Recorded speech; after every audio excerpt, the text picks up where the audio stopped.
Hello student, welcome back to my YouTube channel. तो चलिए आज हम इस क्लास में सीखेंगे कि टेंस क्या होता है और टेंस किस प्रकार का होता है और टेंस को हम कैसे सीखेंगे।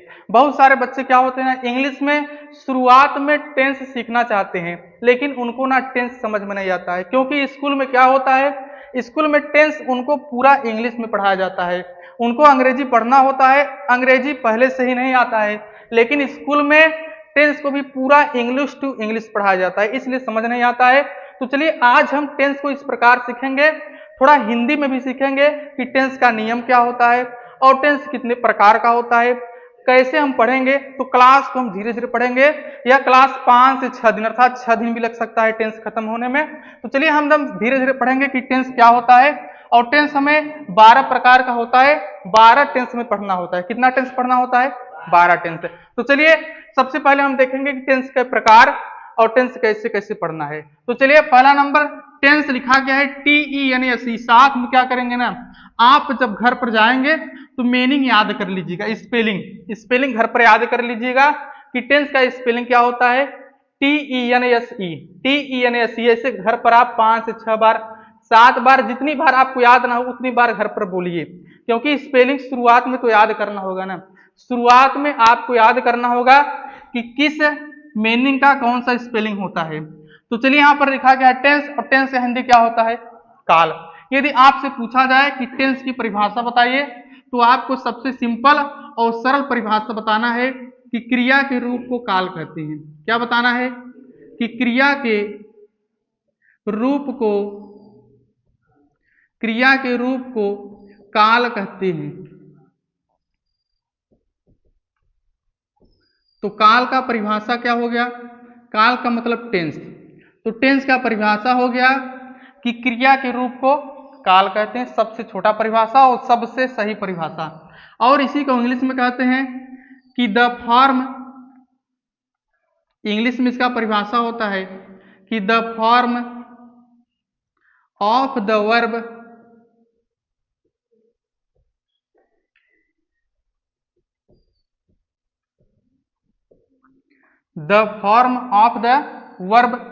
Is called tense. आप ध्यान से सुनते रहिए कि किस वर्ड को क्या पढ़ा जाएगा। अरे भाई टेंस सीख रहे हो तो धीरे धीरे क्या करना होगा, घर पर आपको याद करना होगा। इंग्लिश में शुरुआत में थोड़ा याद भी करना होगा, तब जाकर आएगा। तो शुरुआत में आप याद कर लीजिए कि the form of the verb is called tense.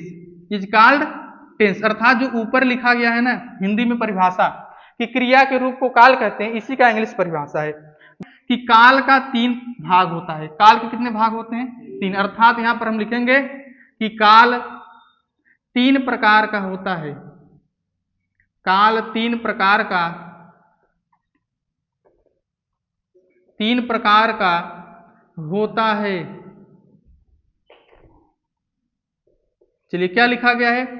काल 3 प्रकार का होता है। इसे इंग्लिश में कहते हैं कि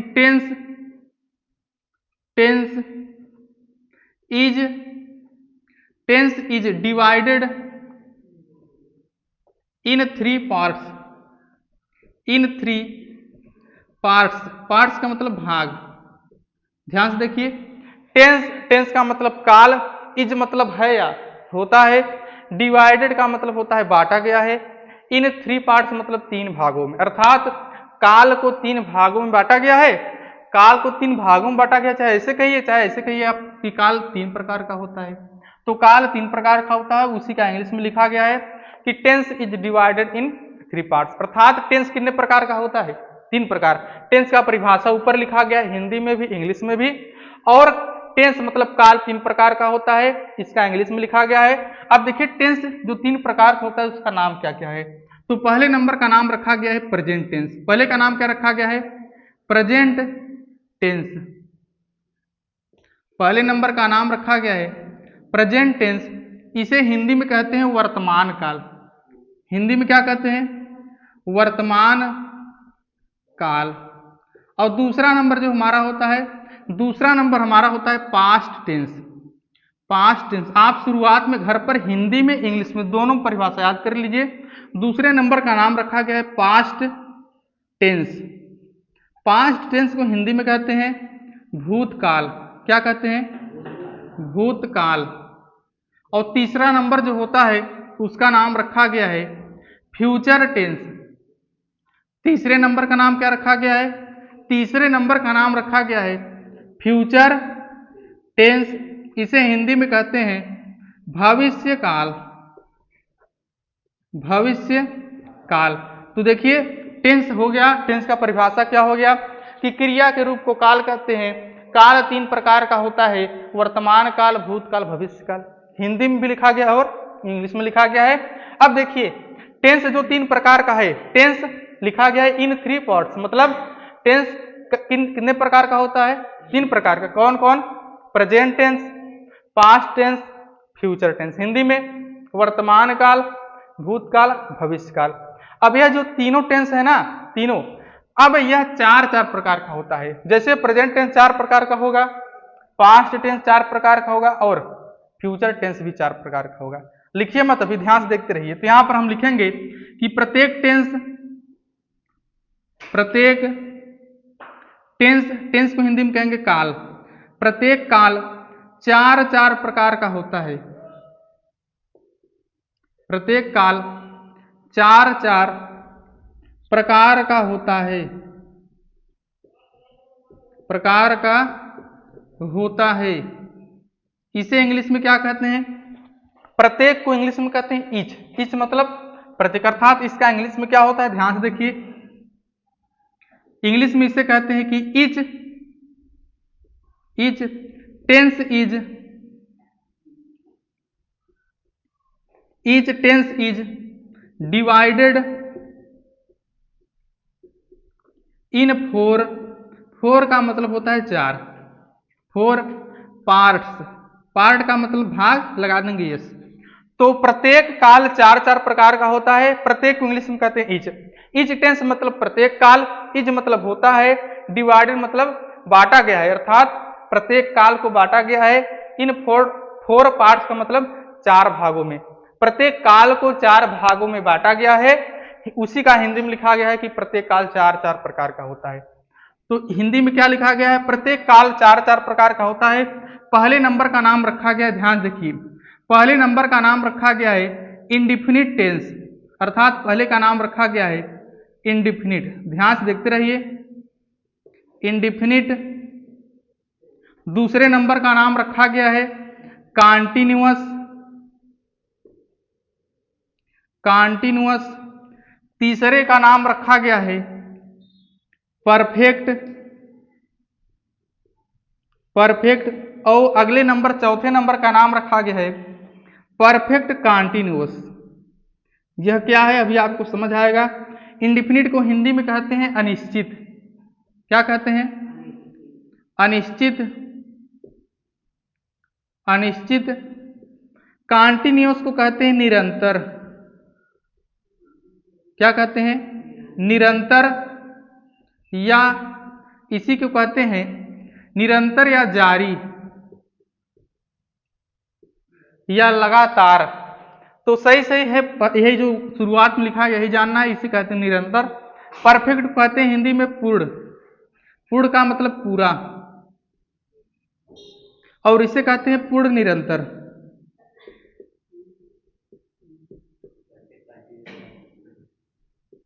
हाँ, तो यहां पर लिखेंगे परफेक्ट कॉन्टिन्यूअस। निरंतर का इंग्लिश क्या होगा? कॉन्टिन्यूअस। चलिए यहां पर लिखेंगे कॉन्टिन्यूअस। अब हो जाएगा इसका पूर्ण और कॉन्टिन्यूअस का निरंतर। यहां पर लिखेंगे पूर्ण निरंतर। निरंतर को जारी भी कहते हैं, लगातार भी कहते हैं, निरंतर। चलिए समझेंगे इसे। यह पहला नंबर है, पहला नंबर, दूसरा नंबर, तीसरा नंबर और चौथा नंबर। चलिए शुरुआत से देखेंगे कि काल का परिभाषा क्या होता है। क्रिया के रूप को काल कहते हैं। काल का मतलब टेंस। काल 3 प्रकार का होता है, अर्थात टेंस 3 प्रकार का होता है। प्रेजेंट टेंस मतलब वर्तमान काल, पास्ट टेंस मतलब भूतकाल और फ्यूचर टेंस मतलब भविष्य काल। अब देखिए प्रत्येक काल, काल मतलब टेंस, प्रत्येक टेंस 4 प्रकार का होता है। पहला नंबर इंडिफिनिट, इंडिफिनिट का हिंदी में नाम अनिश्चित। दूसरा नंबर कॉन्टिन्यूअस, आप घर पर जाइए याद कर लीजिए, इंडिफिनिट का स्पेलिंग याद कर लीजिए, कॉन्टिन्यूअस का स्पेलिंग याद कर लीजिए। परफेक्ट का, परफेक्ट कंटीन्यूअस टेंस का, इसी प्रकार present tense, past tense, future tense, सभी का स्पेलिंग याद कर लीजिए। तो क्या होगा देखिए, पहला नंबर इंडिफिनिट, दूसरा नंबर कंटीन्यूअस, तीसरा नंबर परफेक्ट और चौथा नंबर होता है परफेक्ट कंटीन्यूअस। अब देखिए कैसे इसे मिलाएंगे, अर्थात देखिए जैसे प्रेजेंट टेंस 4 प्रकार का होगा, कितने प्रकार का, अब ऐसे बनाएंगे, present indefinite tense, present continuous tense, present perfect tense, present perfect continuous tense. क्या होता है, कुछ लोग 4 नाम इसका लिखते हैं, 4 नाम इसका लिखते हैं, 4 नाम इसका, तो अगर मैं भी 4 नाम लिखूं तो थोड़ा टाइम लगेगा, इसलिए टाइम बच जाए इसलिए हमने ऐसे लिख दिया। और अब आप स्वयं अपने मन में मिला लीजिएगा, जैसे पास्ट टेंस कितने प्रकार का, 4 प्रकार का, पास्ट इंडिफिनिट टेंस, बीच में लगा दीजिए, किसमें लगाना है, बीच में, past indefinite tense, past continuous tense, past perfect tense, past perfect continuous tense. ऐसे फ्यूचर 4 प्रकार का हो जाएगा, future indefinite tense, future continuous tense, future perfect tense, future perfect continuous tense. Hindi में वर्तमान अनिश्चित काल, वर्तमान निरंतर काल, वर्तमान पूर्ण काल, वर्तमान पूर्ण निरंतर काल। भूतकाल देखिए, भूत अनिश्चित काल, भूत निरंतर काल, भूत पूर्ण काल, भूत पूर्ण निरंतर काल। अर्थात टेंस का परिभाषा हो गया।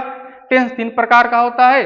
अब तीनों कितने कितने प्रकार के होंगे, 4 प्रकार के, आप नाम स्वयं जोड़ लेंगे, present indefinite tense, present continuous tense, present perfect tense, present perfect continuous tense, ऐसे पास्ट हो जाएगा, past indefinite tense, past continuous tense, past perfect tense, past perfect continuous, इस प्रकार फ्यूचर हो जाएगा। तो चलिए आप इतना लिखिए, उसके बाद हम यही पहला नंबर पढ़ेंगे, प्रेजेंट इंडिफिनिट टेंस।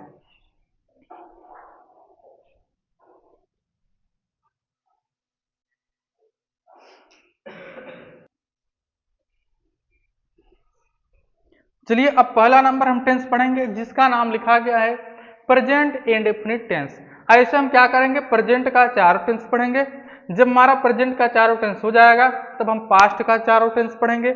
जब पास्ट का हो जाएगा हम फ्यूचर का 4 टेंस पढ़ेंगे। तो चलिए पहला नंबर लिखा गया है प्रेजेंट इंडेफिनिट टेंस, हिंदी में नाम वर्तमान अनिश्चित काल। देखिए सबसे पहले आपको याद रखना होगा कि प्रेजेंट इंडेफिनिट टेंस की पहचान, क्या याद रखना होगा, पहचान। हम कैसे चिन्हेंगे कि कौन सा टेंस है, इसके लिए 12 टेंस हमें पढ़ना है और 12 टेंसों का पहचान याद करना होगा। चलिए प्रेजेंट इंडेफिनिट टेंस का पहचान क्या होता है आप याद कर लीजिए कि ऐसे वाक्यों के, ऐसे ऐसे का मतलब इस टेंस का, ऐसे वाक्यों के, ऐसे वाक्यों के क्रिया के अंत में, ऐसे वाक्यों के क्रिया के अंत में, क्रिया के अंत में ता है, ती है, ते हैं,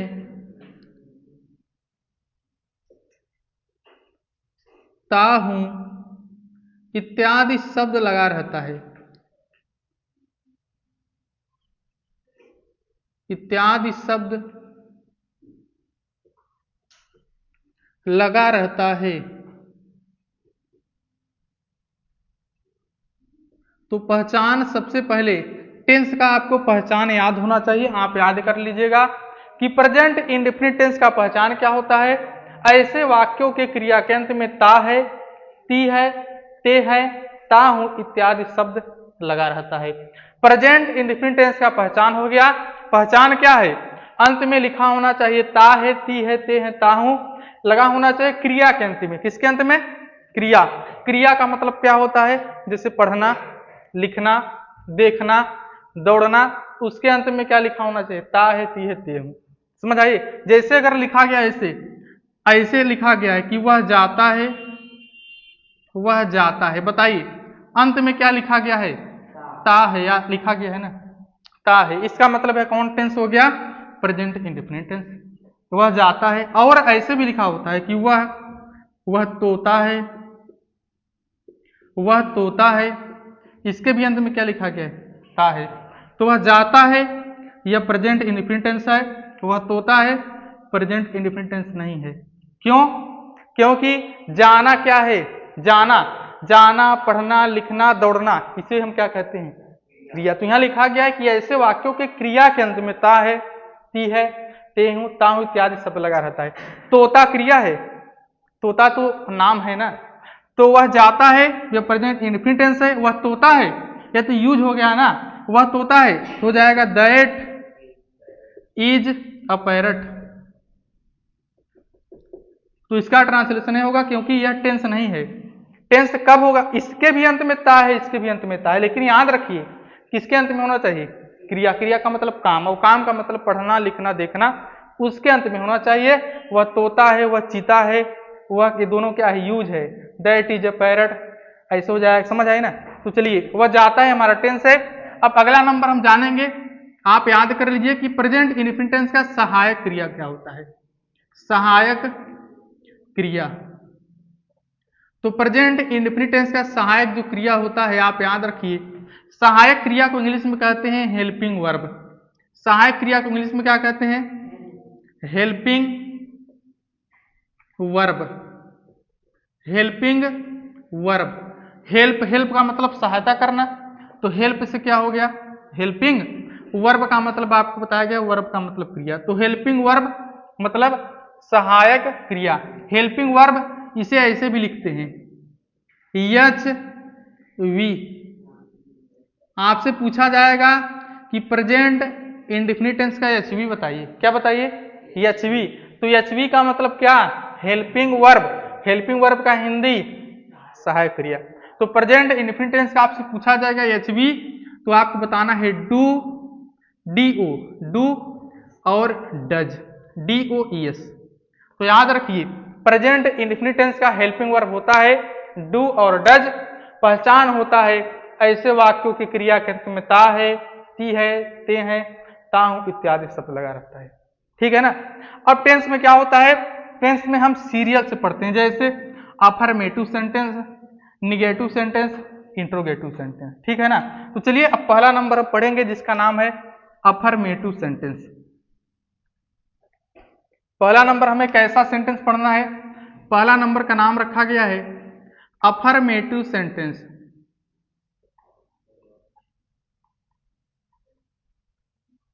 अफर्मेटिव सेंटेंस।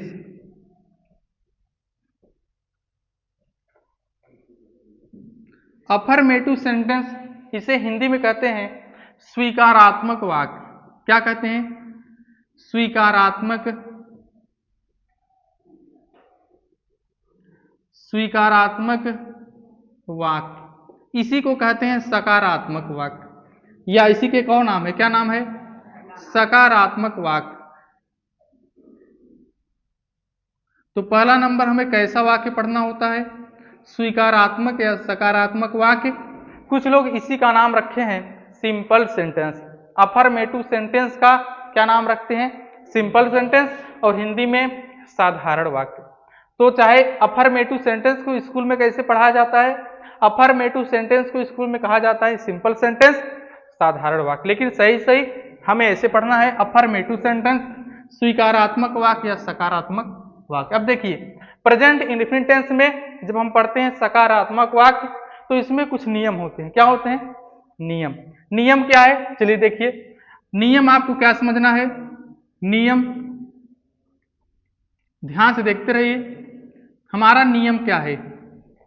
यदि, ध्यान से देखिए, यदि वाक्य, वाक्य को इंग्लिश में क्या कहते हैं? सेंटेंस। क्या लिखा गया है ना? अफर्मेटिव का हिंदी स्वीकारात्मक या सकारात्मक, और सेंटेंस का हिंदी वाक्य। तो बस आप यही ध्यान दीजिएगा कि किसका हिंदी क्या होता है। दोनों साथ में, हिंदी और इंग्लिश साथ में लिखा जा रहा है। तो नियम क्या है? यदि वाक्य सकारात्मक है, यदि वाक्य सकारात्मक है, तो डू या डज का प्रयोग नहीं किया जाता है। तो डू या डज, इसे डू पढ़ते हैं और उसे डज। यदि वाक्य सकारात्मक है तो डू या डज का प्रयोग नहीं किया जाता है। पहला नंबर का प्रयोग नहीं किया जाता है। आपको याद रखना है कि प्रेजेंट इंडेफिनिट टेंस में यदि वाक्य क्या है, सिंपल, यदि सिंपल सेंटेंस है तो उसमें डू और डज का प्रयोग नहीं करेंगे। फिर और नियम, अगला नियम क्या याद रखना है, अगला नियम में याद रखना है कि यदि वाक्य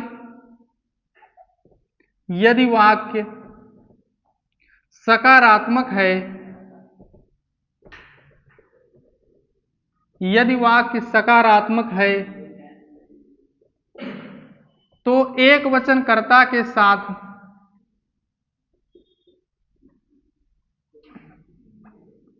एक वचनकर्ता, बताइए एक वचनकर्ता क्या होता है। यदि वाक्य सकारात्मक है तो एक वचनकर्ता होता है ही, सी, इट और name. He, she, it, name. तो एक वचनकर्ता के साथ क्रिया में, ध्यान से देखते रहिए, क्रिया में यस या ईएस जोड़ देते हैं, यस या ईएस जोड़ देते हैं। आपको याद रखना है पहला नियम क्या है, यदि वाक्य सकारात्मक है तो डू डज का प्रयोग नहीं करते हैं। यदि वाक्य सकारात्मक है तो एक वचनकर्ता मतलब ही, सी, इट, नेम के साथ क्रिया में यस या ईएस जोड़ देते हैं। और इसमें भी नियम है, यदि वर्ब का अंतिम अक्षर, ध्यान से देखिए, यदि वर्ब का मतलब क्रिया को इंग्लिश में क्या कहेंगे, वर्ब। यदि क्रिया का अंतिम अक्षर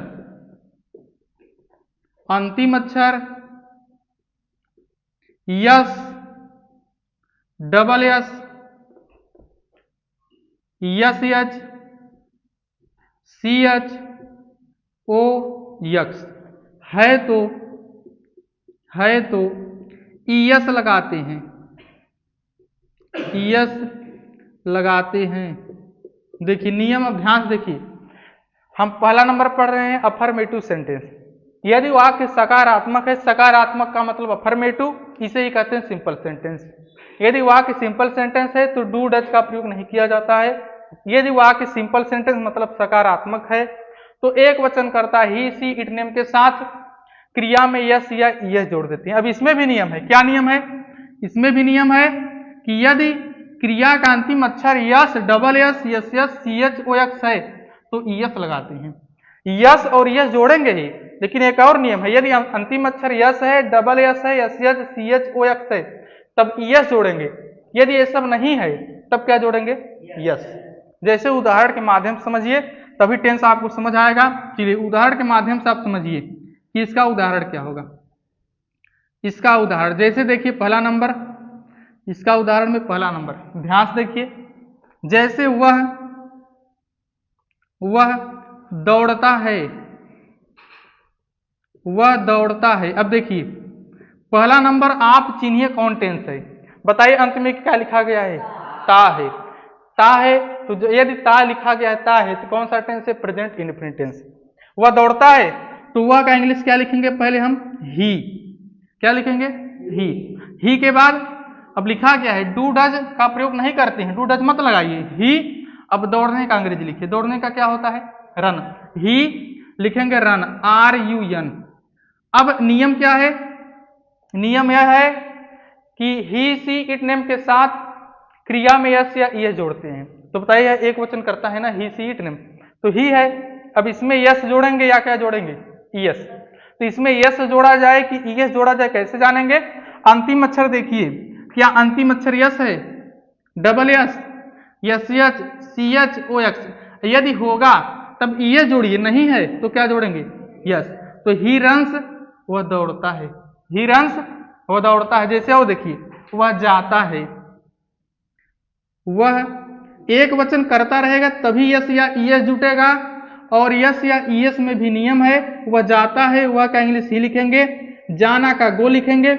अब इसमें यस जोड़ा जाए कि ईएस जोड़ा जाए, अंतिम अक्षर देखिए, अंतिम अक्षर यस है नहीं, डबल एस है नहीं, यस एच है नहीं, सी एच है नहीं, लेकिन ओ मिल गया ना। जब ओ मिल गया तब इसमें क्या जोड़ेंगे, यस। यदि नहीं मिलता तो क्या जोड़ते हैं, सिर्फ यस। तो यस या यस लगाने का नियम यही है। अंत में यदि यस सब आ जाए तो आप यस लगा दीजिएगा। वह दौड़ता है, ही रन्स, वह जाता है, ही गोज, ही गोज। फिर अगला नंबर, जैसे अगला नंबर वह खाना खाता है, वह खाना खाता है। अब देखिए वह का इंग्लिश हम लिखेंगे ही, वह का क्या होता है, ही। वह खाना खाता है, खाता है इसका होता है इट, ईएटी, इट मतलब खाता है, ईएटी। अब देखिए इसमें यस जोड़ा जाए कि ईएस, इसमें यस की ईएस, तो देख लीजिए टी, क्या इसमें टी थोड़ा लिखा गया है, याद कर लीजिए ना, S double S S S C H O X, जब आ जाए तब यस जोड़िए, जब नहीं आया है क्या जोड़ेंगे, यस। ही इट्स फूड, फूड का मतलब खाना, वह खाता है, ही इट्स फूड। चलिए अगला नंबर, जैसे अगला नंबर वह देखती है, वह देखती है। अब देखिए वह का इंग्लिश क्या लिखेंगे, वह देखती है तो वह का इंग्लिश लिखेंगे सी, वह का इंग्लिश अब क्या लिखेंगे, वह देखता है तो ही, वह देखती है लिखेंगे सी। अब देखना का लिखेंगे लुक, यल डबल ओ के। यस जोड़ा जाए कि यस, तो यस, क्योंकि अंत में S double S S H C H O X कुछ नहीं है, इसलिए सिर्फ जोड़ेंगे यस। वह देखती है, सी लुक्स। और देखिए एग्जाम्पल, चलिए और एग्जाम्पल, जैसे वह,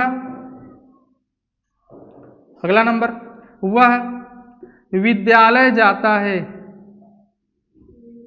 वह विद्यालय जाता है। अब देखिए अंत में लिखा गया है ता है, तो प्रेजेंट इंडेफिनिट टेंस, वह का इंग्लिश लिखेंगे ही के उसके बाद जाना का इंग्लिश गो। बताइए ही एक वचन करता है, एक वचन कर्ता के साथ यस या ये जोड़ते हैं, यस जोड़ा जाएगा कि यस, तो ओ है तो लगेगा यस। ही गोज, विद्यालय है तो he goes to school, he goes to school, वह विद्यालय जाता है। जैसे अगला नंबर सीमा खाना पकाती है, सीमा खाना पकाती है। चलिए देखिए इसका ट्रांसलेशन क्या होगा, सीमा खाना पकाती है। बताइए लिखेंगे सबसे पहले सीमा, बताइए सीमा क्या है, नेम है ना, सीमा नेम है, एक वचन करता है, एक वचन कर्ता के साथ जोड़ेंगे यस या यस। पकाना का होता है कुक, सी डबल ओ के, कुक मतलब पकाना। बताइए कुक में यस जुटेगा कि यस, यस, तो हो गया सीमा कुक्स फूड, सीमा कुक्स फूड। इसी प्रकार आप जितने सेंटेंस होंगे सभी बनाएंगे, एक वचन कर्ता के साथ यस या क्या जोड़ेंगे, यस। ठीक है ना, चलिए इतना आप लिख लीजिए।